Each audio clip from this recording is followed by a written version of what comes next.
आप देख रहे हैं न्यूज इंडिया, आपके साथ मैं रचना बंसल। शाम 4 बजे की बुलेटिन में बहुत स्वागत आप सभी का। 4 का चौका में हम आपको दिखाएंगे दिन भर की बड़ी खबरें एक एक करके, साथ ही साथ अपडेट भी आप तक पहुंचाएंगे। साथ ही इसी बुलेटिन में कुछ ब्रेकिंग न्यूज भी होंगी जो आपके सामने रखेंगे। सबसे पहले 4 तस्वीरों के साथ कर रहे हैं शुरुआत। जो पहली खबर है वो अल फलाह यूनिवर्सिटी से जुड़ी हुई है, जिसे टेरर का गढ़ कहा जा रहा है। दिल्ली धमाके के बाद फरीदाबाद की अल फलाह यूनिवर्सिटी भी एजेंसियों के रडार पर है। इस यूनिवर्सिटी के तार आतंकी मॉड्यूल से जुड़े रहे हैं, अब जिसके बाद में अब यहां ईडी की जांच हो सकती है। साथ ही साथ सरकार ने यूनिवर्सिटी के फॉरेंसिक ऑडिट का आदेश भी दिया है। ये वही यूनिवर्सिटी है जहां से 2 डॉक्टर्स को गिरफ्तार किया गया था, जिनके ठिकानों से भारी विस्फोटक और हथियार मिले। वहीं तीसरा डॉक्टर उमर मोहम्मद था, जिसने दिल्ली के लाल किले के पास कार ब्लास्ट की, खुद भी उसमें उड़ गया। सीसीटीवी में कैद धमाके वाली कार आप सामने आई है। जिस तरीके से दूसरी तस्वीर आप देख रहे हैं, दिल्ली पुलिस की टीम इस मामले की तफ्तीश में जुटी है। सीसीटीवी के मुताबिक धमाके का आरोपी उमर कनॉट प्लेस भी गया था और वहां पर भी पहुंचा था। उमर मोहम्मद का दिल्ली एनसीआर में घूमते हुए करीब 50 से ज्यादा अलग अलग सीसीटीवी फुटेज मिले हैं, जिसमें वो अलग अलग जगहों पर दिख रहा है। कभी तुर्कमान गेट पर वो नजर आया है, कभी बदरपुर बॉर्डर पर नजर आया है, तो कभी कनॉट प्लेस में नजर आया है। इसके अलावा दिल्ली के बदरपुर फरीदाबाद बॉर्डर से ब्लास्ट वाली कार गुजरती हुई दिख रही है, वो तस्वीर भी सामने आई। सुबह 8 बजे के करीब का आसपास का वक्त था। उसके बाद दिल्ली के आसिफ अली रोड पर वो पैदल भी दिखा है। फिर कनॉट प्लेस होता हुआ वो अपनी i-20 कार से लाल किला चला गया, जहां पर उसने ब्लास्ट को अंजाम दिया। पूरी दिल्ली उसने घूमी। इस आतंकी घटना के तार जैश ए मोहम्मद से भी जुड़े हुए मिल रहे हैं। करीब दर्जन भर डॉक्टर से पूछताछ की जा रही है, चल रही है। और डॉक्टर मुजम्मिल का साथ देने वाले कुछ ऐसे डॉक्टर्स हैं जो जांच के शिकंजे में हैं। इसके अलावा पंजाब में आईएसआई के 10 हैंडलर्स भी सामने आए हैं। दिल्ली के बाद पंजाब पुलिस ने बड़ी आतंकी साजिश को नाकाम किया है। पुलिस ने आईएसआई समर्थित मॉड्यूल का भंडाफोड़ किया। पुलिस ने आईएसआई से जुड़े हुए 10 हैंडलर्स को गिरफ्तार किया है। इन हैंडलर्स का पाकिस्तान कनेक्शन निकलकर सामने आया है। पुलिस के मुताबिक ये हैंडलर्स भीड़भाड़ वाले इलाके में धमाके की योजना बना रहे थे। पुलिस ने आरोपियों से एक हैंड ग्रेनेड भी बरामद किया है। और जो चौथी तस्वीर है वो बिहार के फैसले से जुड़ी हुई है। कल है मतगणना का दिन, यानी 14 नवंबर का वो दिन जब पता चल जाएगा बिहार में किसकी बन रही है सरकार। 46 केंद्रों पर काउंटिंग होगी, यानी कि मतगणना होनी है। बिहार में 6 नवंबर को पहले चरण की और 11 नवंबर को दूसरे चरण की वोटिंग हुई है। बम्पर वोटिंग के बाद राजनीतिक दलों में उत्साह बेचैनी दोनों है। पहली बार 67% मतदान हुआ, जिसमें महिलाओं की भागीदारी ज्यादा रही। तेजस्वी यादव ने मतगणना में देरी का आरोप भी लगाया, हालांकि जबकि चुनाव आयोग ने सुरक्षा के पुख्ता इंतजाम किए, ऐसे दावे किए। मतगणना सुबह 8 बजे शुरू हो जाएगी और शुरुआती रुझान सुबह 9 बजे तक आने की पूरी उम्मीद है। देखना अब ये होगा कि बिहार की सत्ता किसके हाथ में जाती है। तो ये सभी बड़ी खबरें एक एक करके आपको दिखाएंगे। 4 का चौका में बने रहिएगा।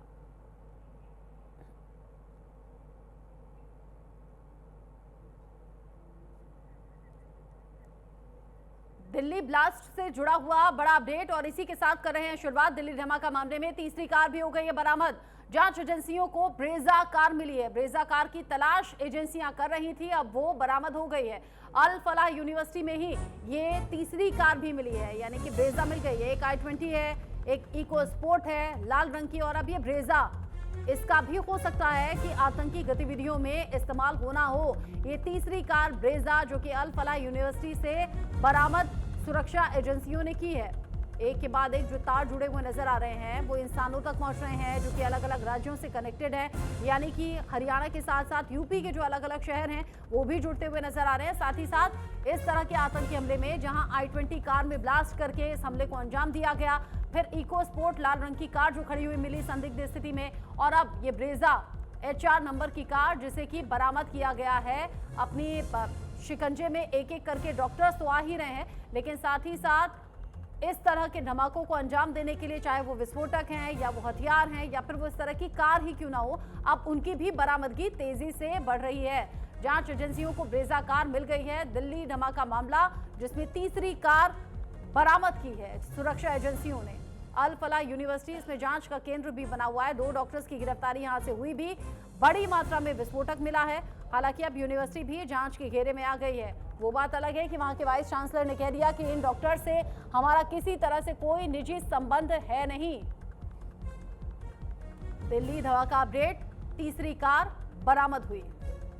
इस खबर को लेकर मेरे साथ में क्राइम एडिटर अली शरर जुड़ गए हैं ज्यादा अपडेट के साथ। अली, पहले I-20 में ब्लास्ट हुआ, लाल रंग की इको स्पोर्ट्स मिली और अब ये ब्रेजा कार, क्या इसका भी इस्तेमाल इस तरह की आतंकी गतिविधियों में होना था क्या? किसके नाम पर ये कार है, कहां से कैसे बरामद हुई?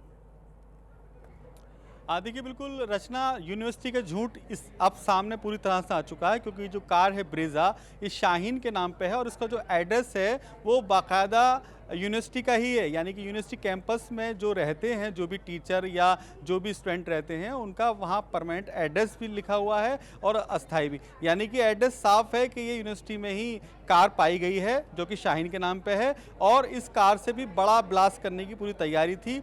और यूनिवर्सिटी ने जैसे पहले कहा था, जैसे अभी आपने भी कहा कि यूनिवर्सिटी ने अपना पल्ला झाड़ते हुए कहा कि हमारा कोई मतलब नहीं है डॉक्टर मुजम्मिल से, लेकिन अब सीधे सीधे तार जुड़ते दिखाई दे रहे हैं, क्योंकि जो कार बरामद हुई है ब्रेजा कार, वो यूनिवर्सिटी परिसर से ही बरामद हुई है। और बड़ी बात यह है डॉक्टर शाहीन के नाम पे ही ये कार रजिस्टर्ड है। साथ के साथ जो उसमें एड्रेस लिखा हुआ है वो भी यूनिवर्सिटी का ही एड्रेस है, अल फलाह यूनिवर्सिटी। तो अभी इस बात से इनकार नहीं किया जा सकता कि पूरे तार जो जुड़ते नजर आ रहे हैं वो इस यूनिवर्सिटी से जुड़ते नजर आ रहे हैं। यानी कि साफ तौर पर अगर हम इसको कह सकते हैं कि आतंकवाद में पूरी तरह सम्मिलित है ये यूनिवर्सिटी, क्योंकि इसकी जांच अब ईडी भी करेगी, क्योंकि कहां से फंडिंग हुई है इसकी, कहां से इसको पैसा मुहैया कराया गया था, कैसे इसके स्थापित जो करने वाले लोग हैं वो कौन लोग हैं। तो ये ज़रूर कहा जा सकता है कि यूनिवर्सिटी की दिक्कतें बिल्कुल बढ़ेंगी, क्योंकि पूरी जो जांच का दायरा आकर समेट रहा है वो यूनिवर्सिटी पे ही आकर समाप्त हो रहा है। जब एक के बाद एक गिरफ्तारियां होंगी, बाकी स्टाफ से पूछताछ होगी, स्टूडेंट से पूछताछ होगी, तो जाहिर सी बात है वाइस चांसलर को सफाई देनी पड़ गई कि हमारा कोई निजी संबंध नहीं है।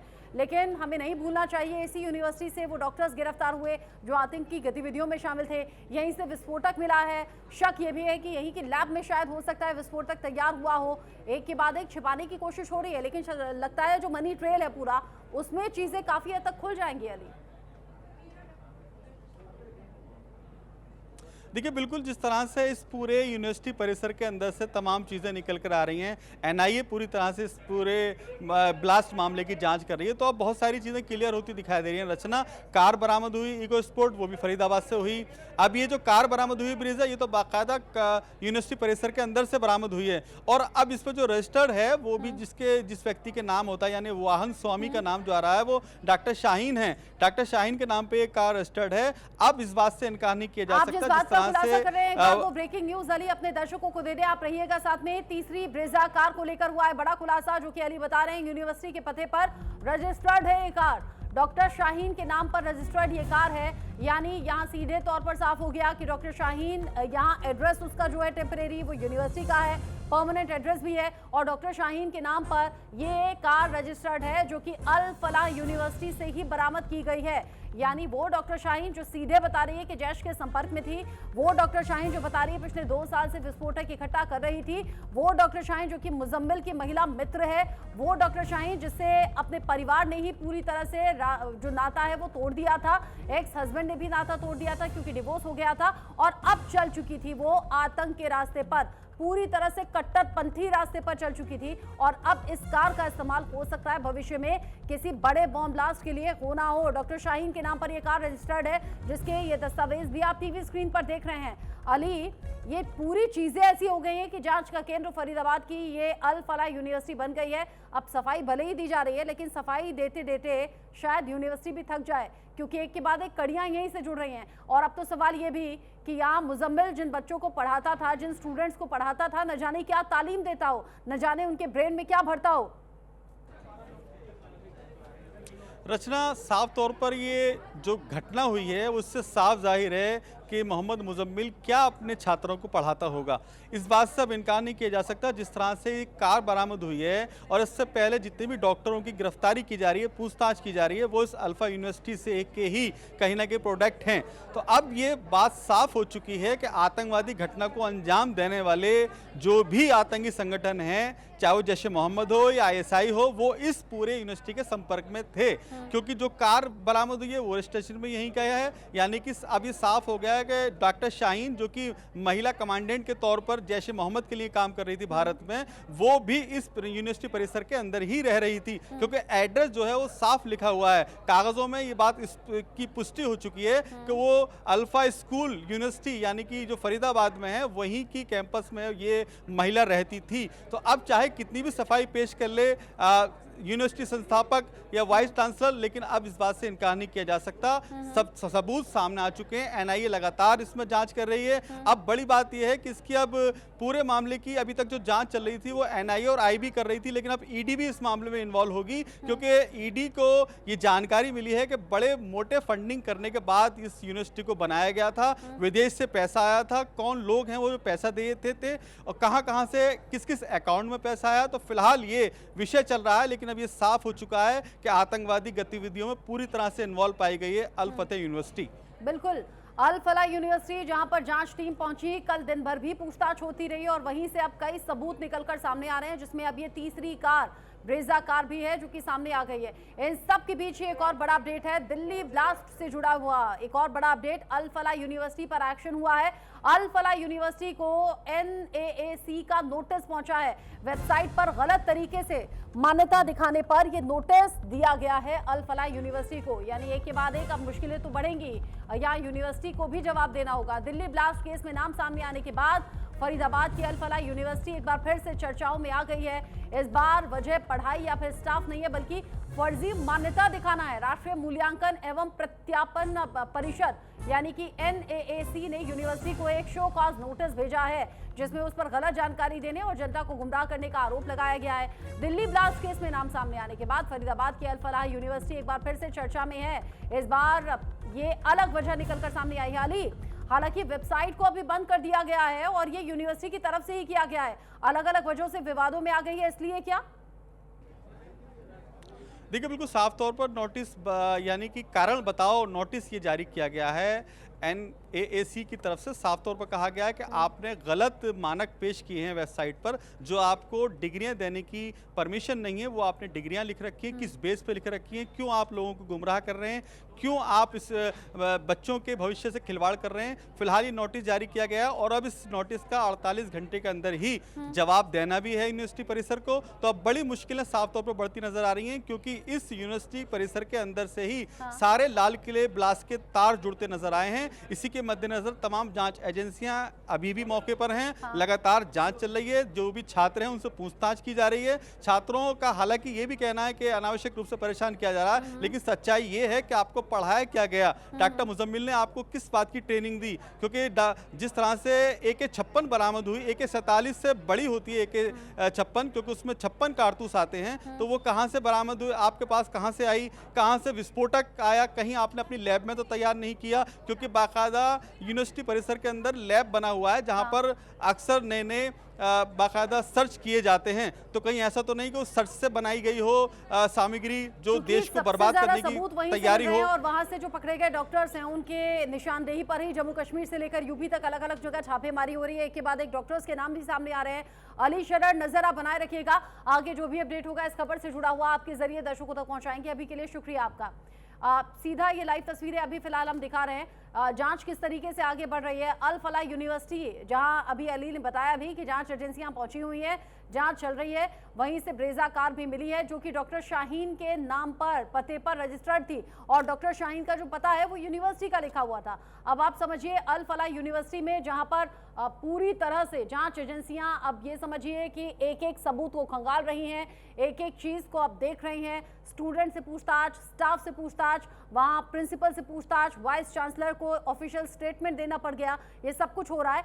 ईडी की टीम भी अब तो इस जांच का हिस्सा है। अब ये मनी ट्रेल भी चेक होगा कि आखिर फंडिंग कहां से हो रही थी, क्या किसी बाहरी देश या बाहरी ताकतों से भी फंडिंग हो रही थी, क्या शक इस तरीके का गहरा रहा है। अल फलाह यूनिवर्सिटी, कैसे यूनिवर्सिटी के अंदर विस्फोटक तैयार हो गया, कैसे यहाँ पर राइफल मिल गई, असॉल्ट राइफल का मिलना ये बड़ा शक पैदा करता है। इतनी बड़ी मात्रा में विस्फोटक आखिर कैसे पहुंचा, ये तमाम बातें अब जांच का विषय है और जांच एजेंसियां यहाँ अल फलाह यूनिवर्सिटी से बाहर निकलते हुए गाड़ियां हम देख रहे हैं।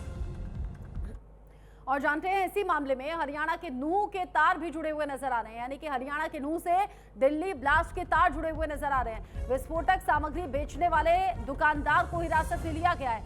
दुकानदार है डब्बू सिंगला, जिसे हिरासत में लिया गया है। शिखरावा गांव का रहने वाला ये डब्बू सिंह सिंगला है। यानी विस्फोटक इसी की दुकान से खरीदा गया था और अब इसे भी पकड़ लिया गया है। शिकरावा गांव का रहने वाला डब्बू सिंह सिंगला जहां से विस्फोटक मिला है और ये हरियाणा के नूह का रहने वाला है, यानी कि हरियाणा के नूह का कनेक्शन अब दिल्ली धमाके से जुड़ता हुआ नजर आ रहा है। विस्फोटक सामग्री बेचने वाले दुकानदार को भी हिरासत में लिया गया है। पूछा जाएगा कब खरीदी गई थी, कितनी मात्रा में खरीदी गई थी, क्योंकि शाहीन ने बताया है कि पिछले 2 साल में ये विस्फोटक इकट्ठा किया गया। दिल्ली ब्लास्ट मामले से जुड़ा हुआ एक और बड़ा अपडेट आप जान लीजिए। आतंकी उमर कनॉट प्लेस से भी गुजरा था, यानी उस दिन सुबह करीब 8 बजे जब वो बदरपुर बॉर्डर से दिल्ली में दाखिल हुआ, उसके बाद दिल्ली के अलग अलग इलाकों में घूमा, कनॉट प्लेस भी गया था। तस्वीरें अलग अलग तरीके से सामने आ रही हैं, अलग अलग जगह के सीसीटीवी फुटेज सामने आए हैं। कनॉट प्लेस में विस्फोटक से भरी हुई कार को दौड़ा रहा था। कनॉट प्लेस से एक और नया ये वीडियो सामने आया है। आप सोचिए कि कुछ ही दूरी पर वहां संसद भी है। दिल्ली पुलिस की टीम अब इस मामले को और ज्यादा तफ्तीश इसमें कर रही है। सीसीटीवी हर जगह के निकाले जा रहे हैं और इसी से पता चला है कि आरोपी उमर, जो कि खुद भी ब्लास्ट में उड़ गया, कनॉट प्लेस से भी गुजरा था। उमर मोहम्मद का दिल्ली एनसीआर में घूमते हुए करीब 50 से ज्यादा जगह का सीसीटीवी सामने आया है। दिल्ली के बदरपुर फरीदाबाद बॉर्डर से ब्लास्ट वाली कार गुजरी। ये सुबह करीब 8 बजे की घटना है। उसके बाद दिल्ली के आसिफ अली रोड पर पैदल दिखा, फिर कनॉट प्लेस होता हुआ वो अपनी i20 कार को लाल किला लेकर गया, यानी वहां उसकी पार्किंग में खड़ा रहा। ब्लास्ट वाली कार पूरी दिल्ली में घूमी है। इस आतंकी घटना के तार जैश-ए मोहम्मद से जुड़े हुए दिखाई दे रहे हैं। करीब दर्जन भर डॉक्टर से पूछताछ चल रही है। जो डॉक्टर मुजम्मिल का साथ देने वाले पाए गए, उनसे खास तौर पर पूछताछ चल रही है कि कहीं वो भी आतंकी राह पर तो नहीं है। अलग अलग जगह से अलग अलग डॉक्टर्स की गिरफ्तारी भी हो रही है। दिल्ली ब्लास्ट से जुड़ा हुआ बड़ा अपडेट, यानी सिर्फ पुरानी दिल्ली नहीं, नई दिल्ली के भी अलग अलग हिस्सों में उमर मोहम्मद विस्फोटक से भरी हुई कार लेकर घूम रहा था, जिसकी तस्वीरें सामने आई हैं। मस्जिद में भी गया, सीपी भी गया, फिर लाल किले की पार्किंग में गया और वहीं से कुछ दूरी पर ब्लास्ट कर दिया। किला ब्लास्ट मामले में अब सरकार ने भी स्वीकार किया है कि वो आतंकी घटना है, क्योंकि जिस तरह से विस्फोट हुआ था उससे साफ जाहिर था कि, लेकिन फिर भी सरकार ने पूरी तरह से संतुष्टि के लिए NIA, forensic team, crime branch तमाम टीमें लगाने के बाद बाकायदा जांच की, जिसके बाद ये पुष्टि हुई है कि वो जो ब्लास्ट हुआ है वो बाकायदा आतंकी घटना है। इसके पीछे कौन आतंकी संगठन है, फिलहाल उसकी जांच जारी है। लेकिन भारत में रह करके पाकिस्तान के मॉडल पर काम करने वाले उन तमाम डॉक्टरों के खिलाफ फिलहाल अभियान जारी है।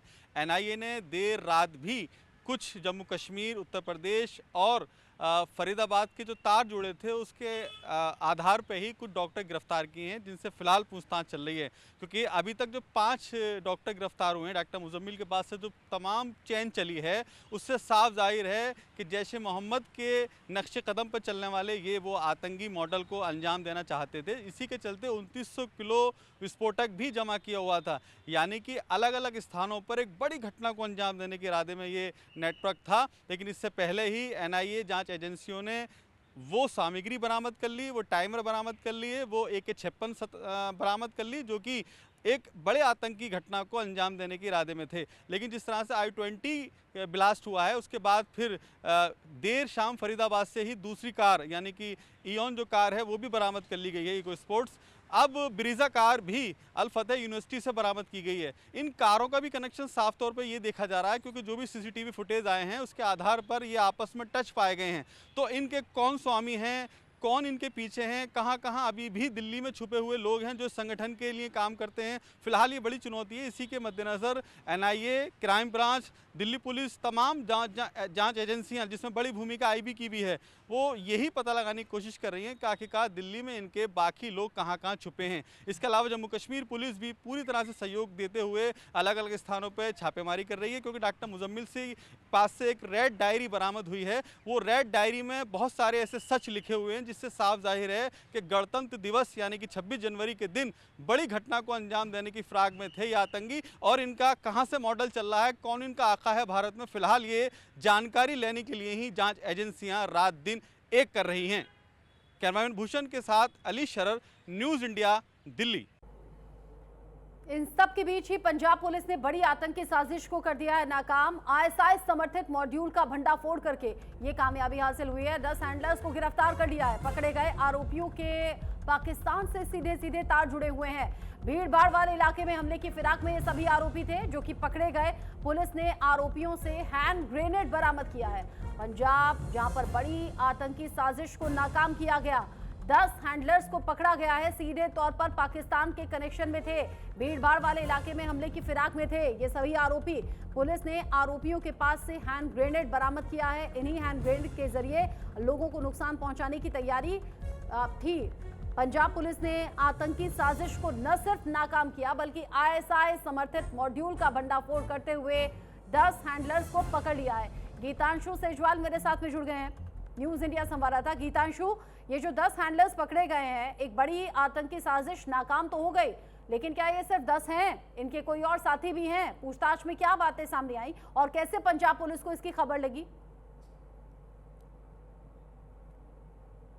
जैसे सुबह डॉक्टर गिरफ्तार होते हैं, उसके बाद शाम को दिल्ली में ब्लास्ट होता है, तो तमाम जो शहर हैं दिल्ली से सटे हुए, चाहे वह हरियाणा हो, पंजाब हो, चाहे उत्तर प्रदेश हो, सभी हाई अलर्ट पर डाल दिए गए थे और तमाम तरीके की जो पूछताछ और सर्च ऑपरेशन जो चलाया जा रहा था, उसी के बाद पंजाब में लगातार इस तरीके के जो है इनपुट्स मिल रहे थे कि कहीं ना कहीं एक और संगठन जो है पंजाब में आतंकी जो साजिश है उसको दहलाने की कोशिश कर रहा था और पंजाब में एक ऐसा माहौल जो है दोबारा से लाने की कोशिश कर रहा था जो कहीं ना कहीं पंजाब की जो शांति है उसको भंग किया जा सके। और आईएसआई के ये मॉड्यूल, इसकी जो जानकारी पंजाब पुलिस को मिली, उसी के तहत लुधियाना में एक छापेमारी की गई और करीबन 10 ऐसे खूंखार स्लीपर सेल, अगर उनको नाम बोलेंगे तो कहीं ना कहीं गलत नहीं होगा, स्लीपर सेल को गिरफ्तार किया गया। 10 ऐसे खूंखार लोगों को गिरफ्तार किया गया जो आईएसआई के संपर्क में थे और लगातार मलेशिया के जरिए, मलेशिया में जो है आईएसआई के एजेंट है, उन्हीं के जरिए वह संपर्क में आए थे और कहीं ना कहीं उनको जो है इस तरीके के हथियार सप्लाई किए गए थे और हैंड ग्रेनेड्स जो सप्लाई किए गए थे भारी तादाद में, वह भी पुलिस ने बरामद कर लिए गए हैं। क्योंकि पहले भी ये देखा गया पंजाब में हैंड ग्रेनेड्स के लगातार हमले हुए हैं, चाहे वो पंजाब पुलिस के स्टेशन हो, पंजाब पुलिस के अफसर हो, लगातार बाहरी ताकतों के जरिए देश को नुकसान पहुंचाने की साजिश हो रही है। हालांकि इस साजिश को नाकाम कर दिया गया, ये बेहतर बात है। गीतांशु, नजर आप रखिएगा, आगे जो अपडेट होगा इस खबर से जुड़ा हुआ आपके जरिए दर्शकों तक पहुंचाएंगे। आगे बढ़ते हुए बड़ी खबर बिहार से है, जहां पर कल है मतगणना का दिन, यानी कि कल बिहार का फैसला हो जाएगा किसकी बनेगी सरकार। कल सुबह 8 बजे से वोटों की गिनती शुरू हो जाएगी। उम्मीदवारों की किस्मत का फैसला हो जाएगा। 6 और 11 नवंबर जब वोटिंग हुई है और कल 14 नवंबर जब सुबह 8 बजे से 46 ऐसे सेंटर्स हैं जहां पर काउंटिंग शुरू हो जाएगी। यानी कि कल बिहार में साफ हो जाएगा कि अब की बार एनडीए पर भरोसा लोगों ने किया है या फिर बदलाव किया है। मेरे साथ में मेरे सहयोगी नीलकमल जुड़ गए हैं ज्यादा अपडेट के साथ। नीलकमल, अब तो सभी नेता धुरंधर सभी की नींद आज रात तो पक्का उड़ने वाली है, बेचैनी भी है, उत्साह भी है, क्योंकि कल हो जाएगा फैसला बिहार में किसकी सरकार।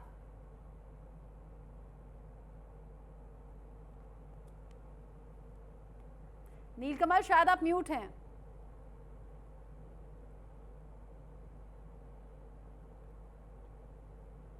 अभी आवाज आ रही है? हाँ, आवाज आ रही है, बोलिए। मैं ये कह रहा था कि आज की रात जो है उन तमाम उम्मीदवारों के लिए जिन्होंने चुनाव लड़ा है, उन तमाम पॉलिटिकल पार्टियों के लिए जिन्होंने उम्मीदवारों को खड़ा किया था, उनके लिए आज कयामत की रात है। और आज की रात वो किस बेचैनी में करवट बदलते हुए सोएंगे या नींद आएगी कि नहीं उनको, क्योंकि जिस तरह से एग्जिट पोल आए हैं उससे साफ स्पष्ट ये दिख रहा है कि बिहार में फिर से 10वीं बार मुख्यमंत्री का जो है वो शपथ लेने जा रहे हैं नीतीश कुमार।